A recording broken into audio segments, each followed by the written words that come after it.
అనకాపల్లి జిల్లా చోడవరంలో చెరుకు రైతులు పడుతున్న కష్టాలను స్వయంగా అడిగి తెలుసుకున్నారు. మాజీ మంత్రులు బొత్స సత్యనారాయణ, గుడివాడ అమర్నాథ్, బూడి ముత్యాల నాయుడు, మాజీ ఎమ్మెల్యేలు కరణం ధర్మశ్రీ, అదీప్ రాజ్. 25,000 మంది చెరుకు రైతులు షుగర్ ఫ్యాక్టరీ మీదే ఆధారపడి బతుకుతుంటే ఇప్పటి వరకు ఒక్క పేమెంట్ కూడా చేయలేదని వైఎస్ఆర్సీపీ నేతల వద్ద వాపోయారు రైతులు.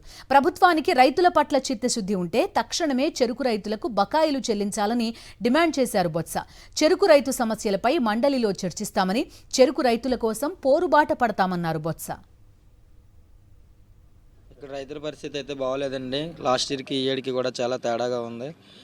ఈరోజు వచ్చామంటే రేపు ఏ టైంకి వెళ్తామో లేదా అని పార్టీ స్టడీగా ఆడట్లేదు. దానికి కూడా పనిముట్లన్నీ కూడా సక్రమంగా వీళ్ళు అన్ సీజన్లోని ఫిట్టింగ్ చేయలేదు. చేయకపోవడం కారణంగా అది ఎప్పటికప్పుడు అన్ఎఫెక్టెడ్గా ఆగిపోవడం వల్ల ఏ టైంకి వెళ్తాము అన్నది కూడా గ్యారంటీ లేదు. చెరుకు కుడిస్తే మనకు అవుతుందా అవదా అనే దృష్టిలోకి ఫ్యాక్టరీని తీసుకొచ్చేసారు. లాస్ట్ ఇయర్ పేమెంట్లు కూడా ఇప్పటికి వచ్చి బిల్లులు చేయలేదు. చాలామందికి కొన్నింటికి చేస్తున్నారు, కొన్నింటికి చేయలేదు. బాగుపడలు లేదండి. హామీలు మాత్రం బోల్డ్ ఇచ్చినారు.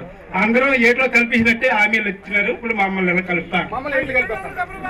అది ఇది సీఎం రమేష్ తీసుకుంటే ఆయన చేతులు పనాడు. ఇప్పుడు వచ్చిందంటే హామీలు మాత్రం కొండలు తిరిగిపోయి హామీలు ఇచ్చినారు. ఇప్పుడు మాకు కనిపించలేదు. సీఎం రమేష్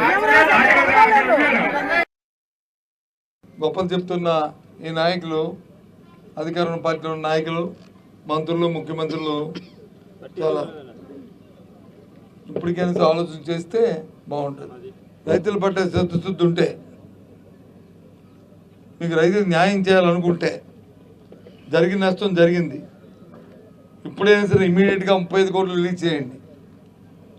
రైతుల బకాయిల ముందు తీర్చండి. ఉద్యోగస్తులు జీతాలు ఇవ్వండి.